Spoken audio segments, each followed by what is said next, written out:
تیرا کلام میرے خاندان کے لیے ہے، اور آج تیرا کلام مجھے اور میرے خاندان کو برکت دے، خداوند یسوع کے نام کے وسیلے سے آمین۔ زیادہ بہنوں کے پاس بائبلیں ہیں، بھائیوں کے پاس بہت تھوڑی ہیں، تو لے کے آیا کریں یار، جو پڑھ سکتا ہے وہ ضرور اپنی بائبل کو لے کے آیا کریں۔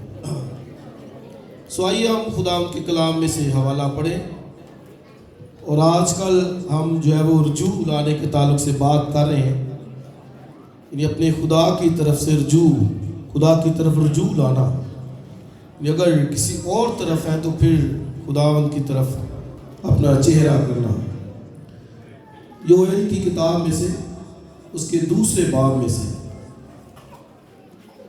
بک آف جوئیل 2 چیپٹر اور اس کی ورس 12 سے، یوئیل کی کتاب میں سے دوسرا باب اور اس کی 12ویں آیت سے،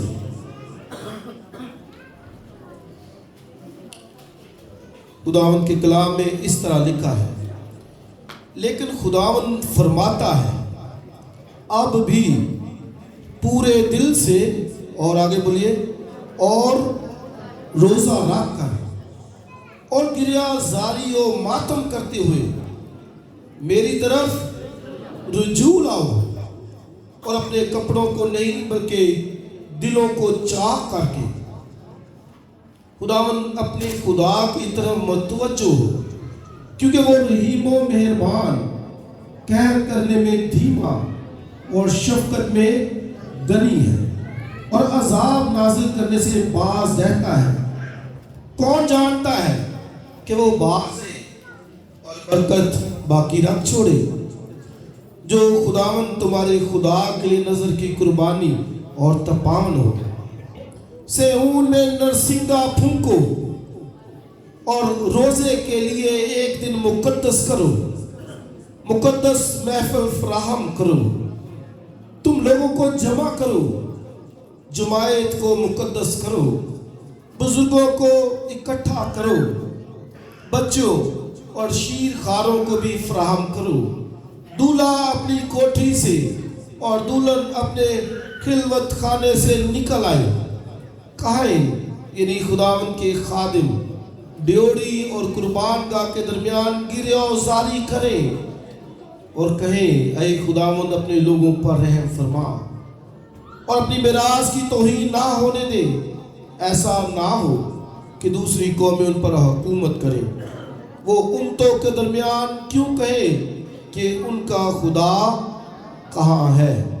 آمین۔ خدا کی برکت اس کے کلام کے پڑھے اور سنے جانے پر۔ سو نہایت اہم کتاب ہے جوئیل نبی کی کتاب،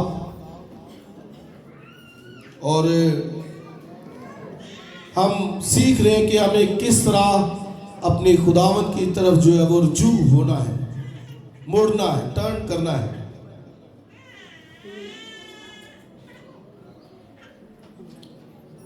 باجی کی طبیعت خراب آئی ہے، ذرا دعا کریں، خدا باپ یسوع کے نام سے اپنی بیٹی پر رحم کر، ہر قسم کی کمزوری کو خداوند یسوع کے نام سے، ہر قسم کی تاثیر کو چھڑکتے ہیں، اپنی بیٹی پر اپنا ہاتھ بڑھا اور اسے شفا سے تو تندرستی دے، یسوع نام سے مانگتے ہیں، آمین۔ پلیز ہیلپ کیجیے اور گھر تک۔ سو باقی لوگ پلیز سامنے دیکھیے۔ سو میں نے بتایا کہ یہ بڑی اہم کتاب ہے، سو اس کو پڑھنا چاہیے ضرور۔ اگر کسی نے نہیں پڑھی تو یہ 3-4 چیپٹر ہیں، صرف 3 ہیں، تو آپ ضرور اس کو ساری کو پڑھیے گا۔ میں نے ایک حوالہ آپ کے لیے پڑھا ہے، سو آپ گھر جا کر اس ساری کتاب کو ضرور پڑھیے۔ سو خداوند جوئیل نبی کی معرفت اپنے لوگوں سے مخاطب ہے اور کہتا ہے کہ میری طرف کیا لاؤ؟ رجوع لاؤ۔ اور کیسے رجوع لاؤ؟ کہ اب بھی پورے دل سے، دوسری بات روزہ رکھ کر، تیسری بات گریہ و زاری ماتم کرتے ہوئے میری طرف کیا لاؤ؟ رجوع لاؤ، ٹرن کرو، مڑو۔ اور بار بار خدا نے اسرائیل کو یہ سکھایا کہ بھئی تم کسی اور طرف جا رہے ہو، تم نے کوئی اور نشان ٹھہرا لیا ہے، حالانکہ میں نے تم کو چنا ہے، میں نے تم کو بلایا ہے، تمہیں میری طرف رجوع لانا ہے، لیکن تم کہاں جا رہے ہو؟ اور طرف، شاید دنیا کی طرف، دنیاوی کاموں کی طرف، اپنے جو ہے وہ جو ان کا دل پسند کرتا ان چیزوں کی طرف۔ بار بار اس لیے ہم نے بھی اس سبجیکٹ کو چنا کہ ہم اپنے خدا کی طرف رجوع لے کے آئیں، مڑے ٹرن کریں، تاکہ خدا کی برکت آئے ہم پر، ہمارے خاندانوں پر۔ اور یہ کتاب جوئل کی کتاب، اس کا جو پیریڈ کہا جاتا ہے، بعض مفسرین اس کا جو ہے وہ 4 صدی کا پیریڈ بتاتے ہیں، بعض 5ویں کا، اور بعض جو 8ویں صدی کا۔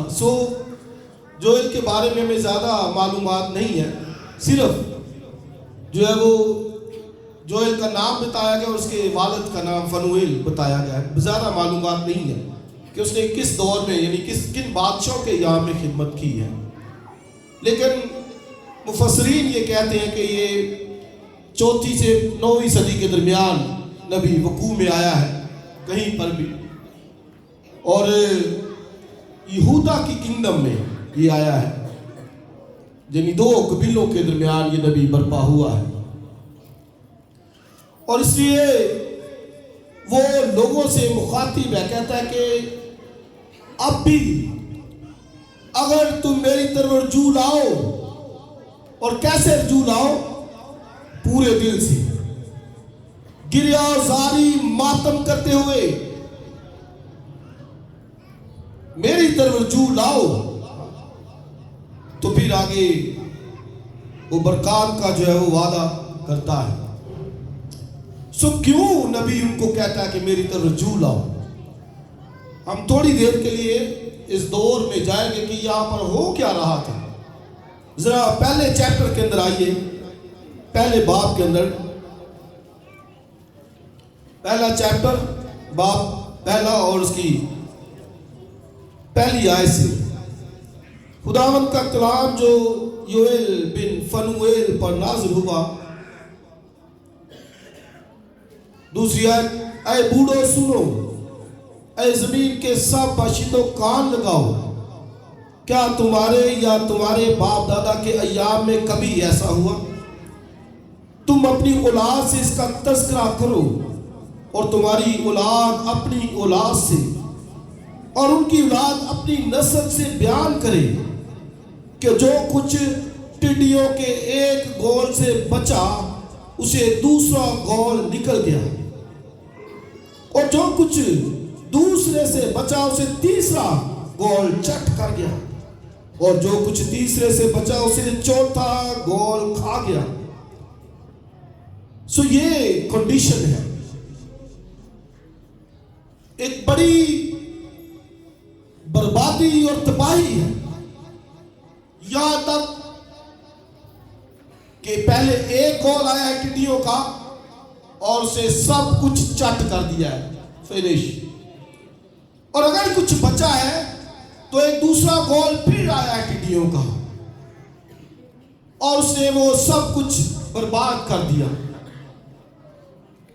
اور پھر اگر دوسرے سے کچھ بچا ہے تو ایک تیسرا گول آیا اور اس نے بھی اپنا کام کیا، اور اگر تیسرے سے بچا تو ایک چوتھا گول ٹڈیوں کا آیا۔ یہ حالت یہودا کے قبیلے کی ہے